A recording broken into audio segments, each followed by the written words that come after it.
back. Henry Cho's clean comedy is so versatile that he can headline Vegas and then tour with Michael W. Smith in the same month. This week, he's headlining the Comedy Off Broadway, and he's here today to give us all of the details. Oh, yeah. I have 2 shows tonight. By the way, good to meet you, Jason. Yeah, very nice to meet you. Good to see you. It's good to be here in Lexington. You know, I'm filling in. My buddy Jordan Holly he owns the club, and this week came open a few weeks ago, and I wasn't doing anything, and I figured I'd come up here and pay for Christmas presents and do a few shows. So I have 2 shows tonight and 2 tomorrow, 7:15, 9:45. I'm with my buddy John Floyd. Okay, very cool. So have you ever been in Lexington before? I have. I come here once a year, and I normally do it first quarter, normally in March or so because I'm a big golfer. Okay. And I play in the Children's Charity Classic as often as I can. All right. The big fundraiser for children's charities in Lexington. Doug Flynn, Johnny Bench, those guys. Very nice. It's a big deal. So. Yeah, that's pretty cool. Tell me a little bit about your comedy for folks who haven't maybe seen you before. Oh, that's most people. You know, I've been doing this a long time, but I've been doing this about 31 years. Started out years ago, lived in L.A., did Tonight Show tons of times, and then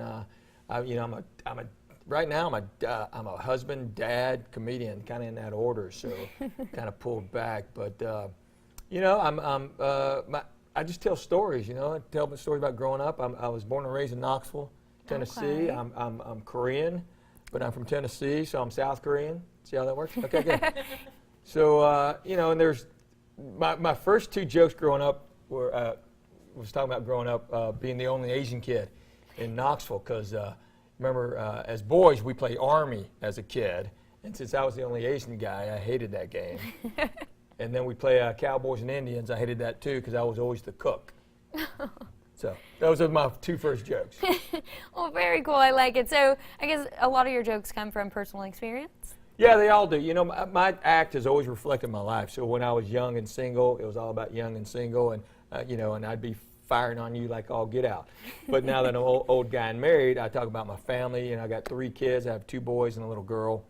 And a buddy of mine had 4 boys, and he finally had a girl. And his first thought was hallelujah, so they named her Hallie. So after my first thought, my daughter's name is vasectomy.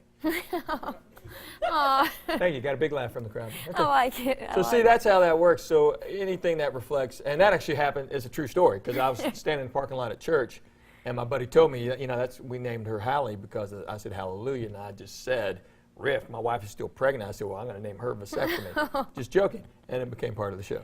So. Oh, very cool. I love it. So remind folks where they can go one more time if they want to come out and see you. Comedy Off Broadway tonight, tomorrow night. You go to comedyoffbroadway.com, or you can go to facebook.com/Henry Cho Comedy. Okay. It's all on there. And or go to y'all, right? Don't you have a website? Oh, gosh, of course. You can go to our website at WTVQ.com. Well, thank you so much for coming out here. Really excited. I might have to make my way out there and see some of your shows. Come on out. Awesome. Well, coming up after the break, a mother and father find the son that they gave up for adoption nearly 30 years ago. Stay tuned for this story and more, but first, here's your Health Minute.